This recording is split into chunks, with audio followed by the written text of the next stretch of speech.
Hello guys, welcome to my channel. ഞാൻ ആദ്യമായിട്ടാട്ടോ ഇങ്ങനൊരു വ്ലോഗ് ഇടുന്നത്. ഞങ്ങൾക്ക് നാളെ ഒരു കല്യാണം ഉണ്ട്, അതുകൊണ്ടുള്ള എല്ലാവരും പൊലിവാണ് ഗൈസ്.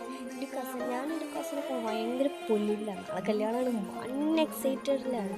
എന്താണെന്ന് വെച്ചാൽ കല്യാണമല്ലേ, പൊളിക്കാം, കുട്ടിയൊക്കെ അടിച്ച് പോവാം, ആ ഒരു ഇതിലാണ്.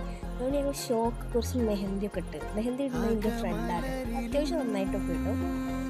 ഞാൻ മെഹന്തിയൊക്കെ ഇട്ട് കഴിഞ്ഞിട്ടുണ്ട്. ഇതിൻ്റെ ഉമ്മാൻ്റെ അനിയത്തിൻ്റെ കൈ, ഇതിൻ്റെ ഉമ്മാൻ്റെ കൈ, എൻ്റെ കസിൻ്റെ കൈ. നമുക്കൊരു യൂട്യൂബ് ചാനലൊക്കെ ഉണ്ട്. ഇത് എൻ്റെ കൈയാണ്. ഫൈനൽ ലുക്ക് ഇതായിരുന്നു ഗൈസ്.